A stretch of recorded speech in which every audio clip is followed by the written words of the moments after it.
बहुत बहुत आभार संजय मयूख जी। सभी पत्रकार बंधुओं को भी नमस्कार। आज की ये प्रेस वार्ता बड़े ही भारी मन से कर रहे हैं और उसका कारण ये है कि राहुल गांधी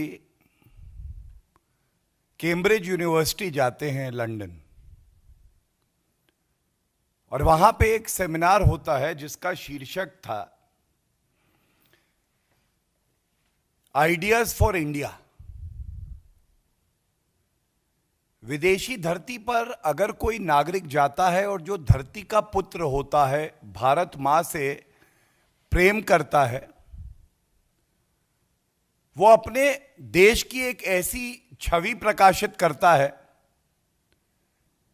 जिससे कि न केवल 135 करोड़ भारतीयों को, बल्कि जो भारतीय मूल के निवासी हैं और वहां के निवासी हैं, उनको भी लगे कि भारत कितना महान देश है। लेकिन ये आदत हो गई है राहुल गांधी और गांधी परिवार की, मोदी जी से नफरत की आग में जलते जलते वो भारत माता के खिलाफ ही वक्तव्य देने लगे हैं। और इस सेमिनार का शीर्षक कांग्रेस पार्टी को आइडियाज फॉर डिस्ट्रॉइंग इंडिया रखना चाहिए, क्योंकि यही उनकी मानसिकता है। भारत को नीचा दिखाओ, मोदी जी से नफरत करो। और इस बात पे अब भारत की जनता को शक नहीं रहा है कि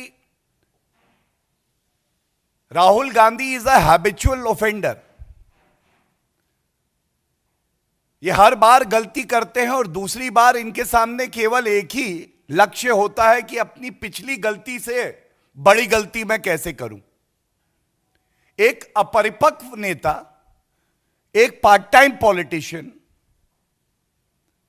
आप भारतीय जनता पार्टी का विरोध कर सकते हैं, स्वस्थ राजनीति का यह हिस्सा है, लेकिन आप हमारे देश के लिए, भारत के लिए अगर अपशब्द कहेंगे, बेबुनियाद आरोप लगाएंगे, तो ना केवल भारतीय जनता पार्टी पुरजोर तरीके से इसका विरोध करेगी। हमारा यह मानना है 135 करोड़ भारतीय जो हैं, वो आपकी इस नफरत की विचारधारा को नेस्त नाबूद कर देंगे।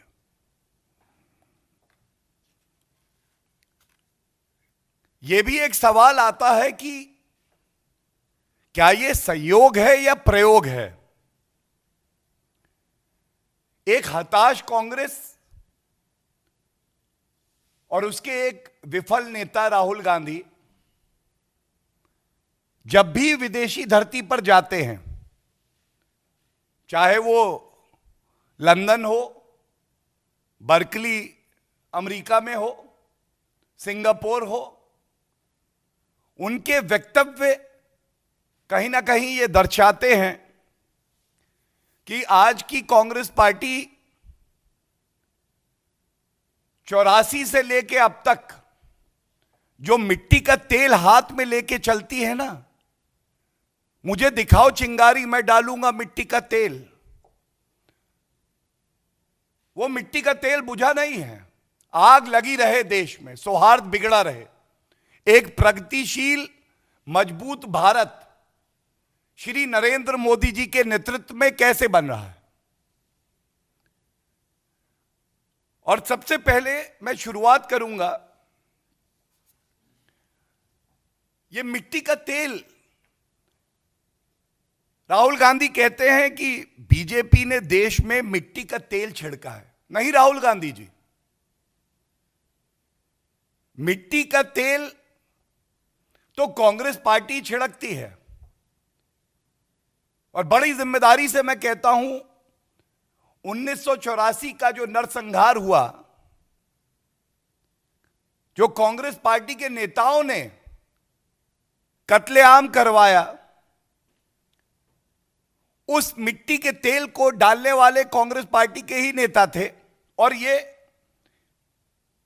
ट्वीट अधीर रंजन चौधरी जी के ट्विटर हैंडल से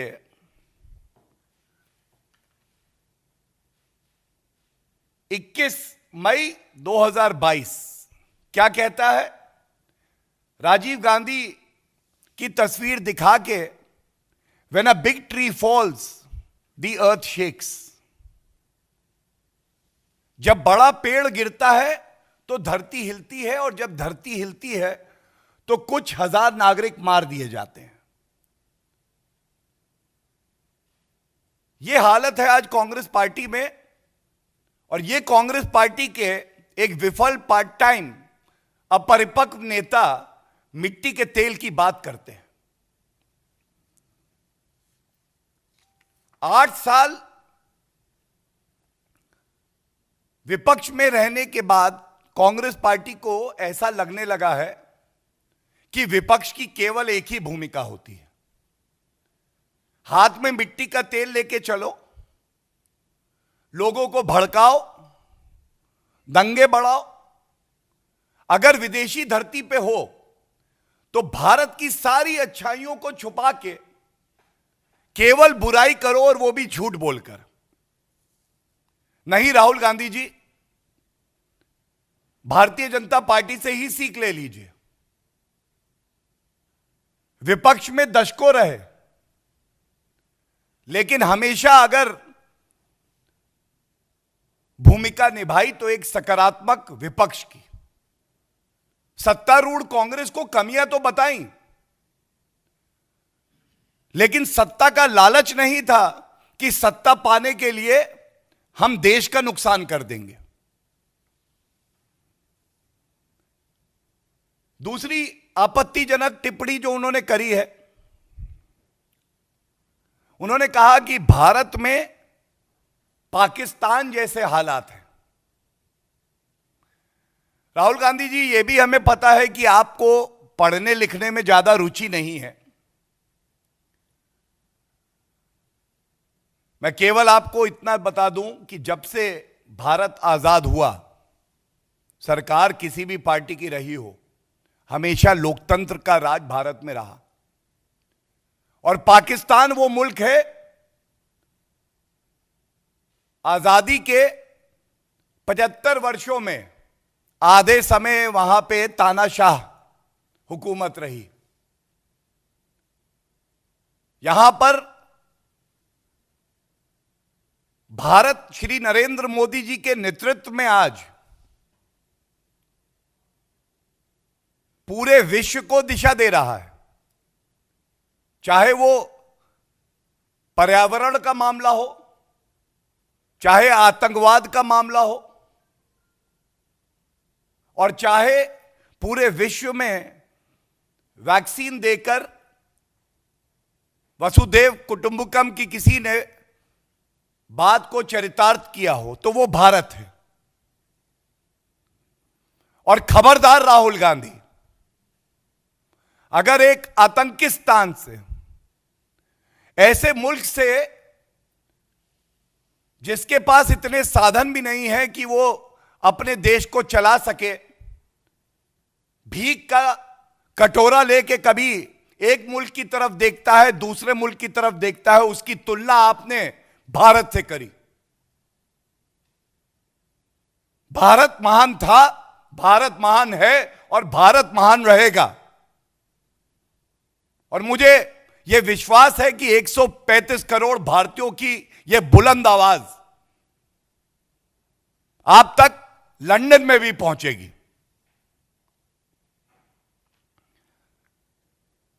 तीसरी बात जो उन्होंने कही है, वो उन्होंने कहा है कि भारत में लोकतंत्र खत्म हो गया है।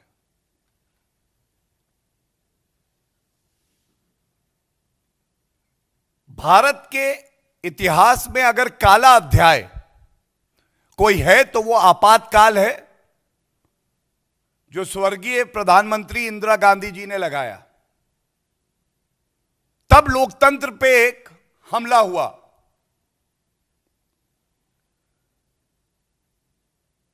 और ये कैसी कांग्रेस पार्टी है, ये कैसा गांधी परिवार है जिसको विश्वास नहीं सर्वोच्च न्यायालय में, जिसको विश्वास नहीं इलेक्शन कमीशन ऑफ इंडिया में, जिसको विश्वास नहीं है प्रधानमंत्री के उच्च पद पर, जिसको लोकतंत्र के चौथे स्तंभ मीडिया पे विश्वास नहीं है, जिसको ईवीएम पे विश्वास नहीं है, और यह कहना गलत नहीं होगा कि जिसको जनता पे भी विश्वास नहीं है। यह कैसी कांग्रेस है? अभी 2 महीने पहले उत्तर प्रदेश का ही उदाहरण दे दे, एक ऐतिहासिक जीत भारतीय जनता पार्टी ने दर्ज करी। कांग्रेस पार्टी के 399 प्रत्याशी थे, 387 की जमानत जब्त हो गई। राहुल गांधी जी, आप देश के यशस्वी आदरणीय प्रधानमंत्री जी से नफरत करते हैं, यह जग जाहिर है, लेकिन खबरदार, अगर आपने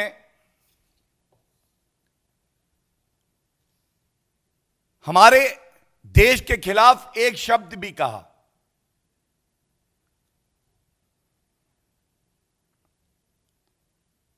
एक बात और कहूंगा और बड़े भारी मन से हम ये आपके समक्ष रखेंगे। राहुल गांधी जी की राजनीति ऐसी हो गई है कि कोई पीएचडी के एग्जाम में बैठना चाहता है लेकिन किताबों से नफरत करता है और नर्सरी पास नहीं करी। विदेश नीति पे राहुल गांधी जी एबीसीडी नहीं जानते हैं, और वो इस तरह के अनर्गल बयान देते हैं।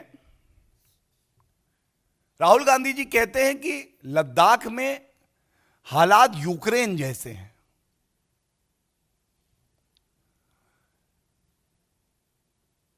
ये खुद में दिखाता है कि राहुल गांधी जी, आपको ना भारत की ताकत का पता है, ना विदेश नीति का ज्ञान है, और आपने ऐसा पाप किया है जो धुलने वाला नहीं है, क्योंकि यह सर्वविदित है। हमारे देश की वीर सेना के जवान कर्नल संतोष बाबू जी, इन्होंने शहादत दी भारत की धरती के लिए। भारत की ताकत यह थी कि जिस सेना को लगता था कि हम बहुत वीर हैं, उनको पीछे जाना पड़ा। उनको समझ में आया कि भारत के शूरवीर क्या हैं, लेकिन उनका भी अपमान राहुल गांधी करते हैं और लद्दाख की तुलना वो यूक्रेन से कर देते हैं।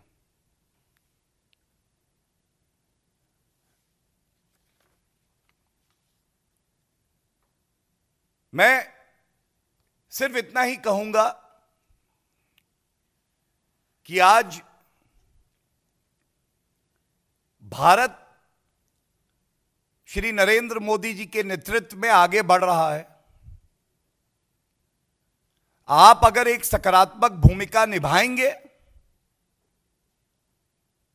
तो भी ठीक, और अगर आप नहीं निभाएंगे तो भी भारत आगे ही बढ़ेगा।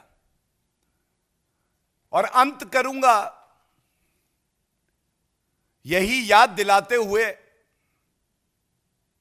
जब अनुच्छेद 370 जो कि एक ऐतिहासिक कदम था उसको हटाया गया, तो पाकिस्तान को बड़ी परेशानी हुई। पाकिस्तान ने एक डॉजियर दिया था यूनाइटेड नेशंस में, उसकी तस्वीर मेरे पास है, और उसके पहले पृष्ठ पर किसका वक्तव्य था? राहुल गांधी जी, आपका वक्तव्य था।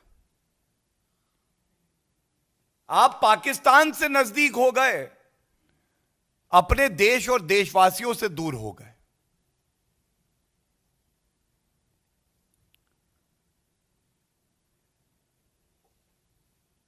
इस प्रेस वार्ता का अंत यही कह के करेंगे, पूरे विश्व को आज पता है 195 करोड़ टीके, सुरक्षा कवच अगर भारतीयों को लगे हैं तो वो हमारे देश की महानता है। कोविड की महामारी में कितने बड़े देश जो अपने आप को मजबूत समझते थे, कमजोर हो गए और भारत और मजबूत होकर निकला। 80 करोड़ भारतीयों को अन्न देना कि कोई भूखा ना सोए, इसकी चर्चा अगर आप राहुल गांधी जी विदेश में करते तो अच्छा होता। 11 करोड़ गैस सिलेंडर महिलाओं को देना, 11 करोड़ शौचालय बनना।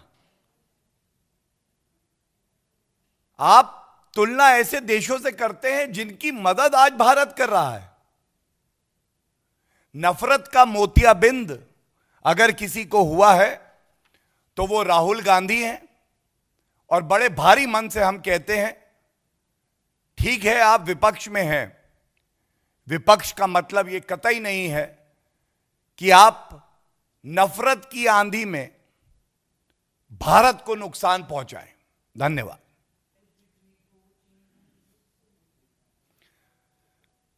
धन्यवाद। आपने जो प्रश्न पूछा वही ट्वीट मैंने सार्वजनिक किया था।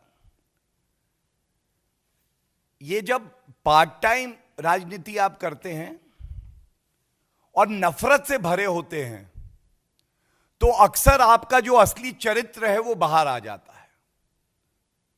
कांग्रेस पार्टी के अंदर खाने में यही नफरत है, यही ट्वीट वहां चलते हैं, यही तस्वीरें वहां भेजी जाती हैं। बड़ा पेड़ गिरता है तो धरती हिलती है, हुआ तो हुआ, सैम पित्रोदा ने कहा था। तो आज ये दुखद है लेकिन आश्चर्यजनक नहीं है।